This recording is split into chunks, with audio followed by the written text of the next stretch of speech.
ভালনে আপোনালোকৰ?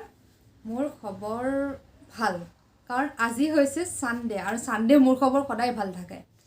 তো আজি মই ভিডিঅ'টো বনোৱাৰ মেইন কাৰণ হৈছে আজি মই ঘৰতে আছোঁ আৰু লগতে আজি ভাবিলোঁ যিহেতু সানডে আৰু লগতে মোৰ চুলিকেইডালো ইমান যে বেয়া হৈ গৈছিল, তো ভাবিলোঁ অকণমান চুলিকেইডালকে ভাল কৰোঁ। তো সেয়েহে আজি মই ঘৰতে স্পা কৰিলোঁ। আৰু সেই ভাবিছোঁ সেই স্পা ঘৰত কেনেকৈনো আমি ছোৱালীবিলাকে স্পা কৰিব পাৰোঁ বা চুলিৰ কাৰণে কি কৰিব পাৰোঁ সেইখিনি আপোনালোকক দেখাওঁ। সেয়েহে মই ভিডিঅ'টো বনালোঁ।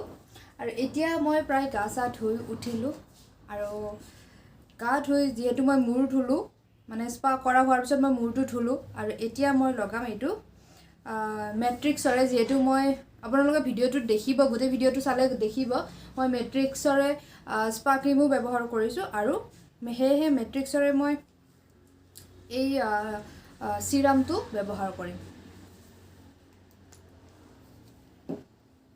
যিহেতু মোৰ চুলি অকণমান জিকাই আছে, ভিজি থকাৰ কাৰণে মই ভিজাৰ ওপৰতে মই চিৰামটো লগাই দিম।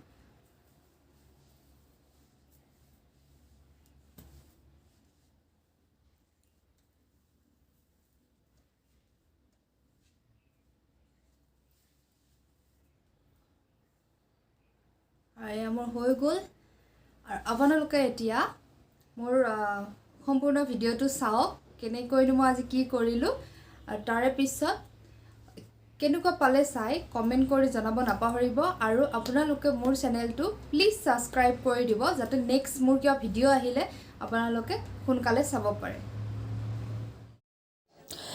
মই মোৰ ভণ্টিৰ চুলিত কৰি কিনে দেখাম, কাৰণ মোৰ নিজৰ চুলিত কৰি ভিডিঅ' কৰিবলৈ অকণমান প্ৰব্লেম হয়।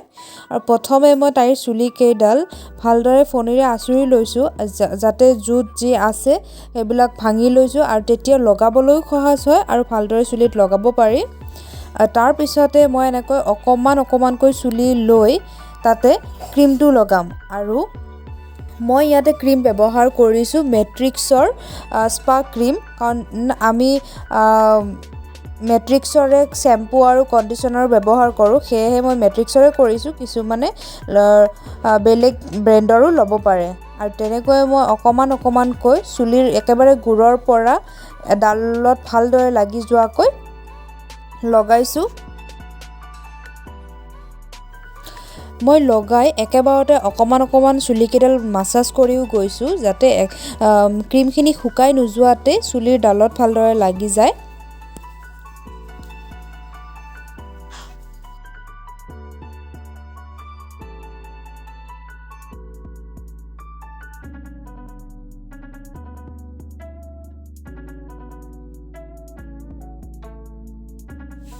সেই একে প্ৰচেছতে মই গোটেইখিনি চুলিতে এনেকৈ অকণমানকৈ লৈয়ে লগাইছোঁ। মোৰ অকণমান টাইম লাগিছে লগাওঁতে, মই ভিডিঅ'টো ইমান দীঘল কৰা নাই বাৰু, সেয়েহে মই অকণমান গোটেইখিনি এনেকৈ থুলমূলকৈ দেখাই দিছোঁ।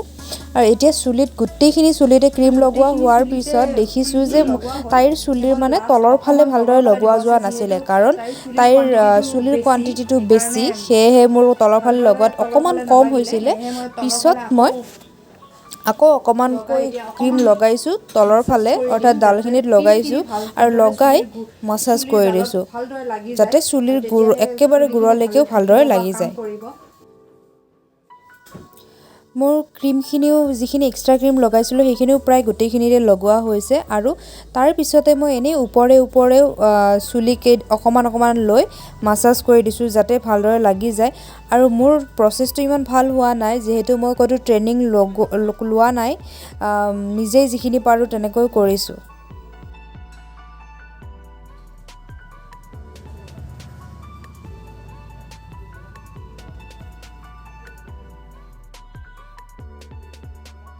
তাৰপিছত এনেকৈ গোটেইখিনি চুলি ভালদৰে মাছাজ কৰাৰ পিছত প্ৰায় 45 মিনিটমান মই ৰাখি থৈ দিম, যাতে এইখিনি ভালদৰে লাগি ধৰে।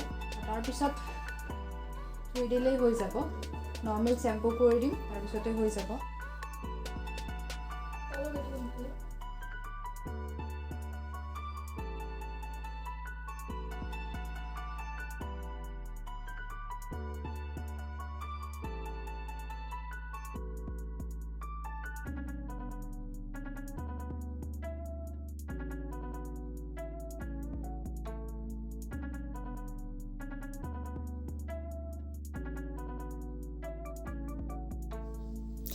চুলিখিনি প্ৰায় হৈ গৈছে মাছাজ কৰা। তাৰে পিছতে মই এনেই নৰ্মেল ক্লিপেৰে চুলিকেইডাল বান্ধি প্ৰায় আধা ঘণ্টা বা 45 মিনিট সময় এনেকৈ ৰাখি দি চুলিকেইডাল ধুই দিম।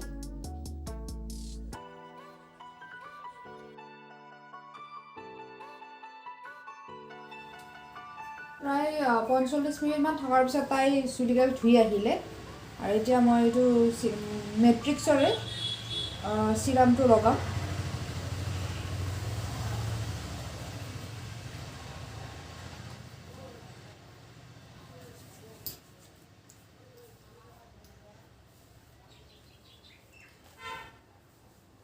সদায় চুলি ধুই উঠাৰ পিছত চিৰামটো লগোৱাটো জৰুৰীয়ে হয়।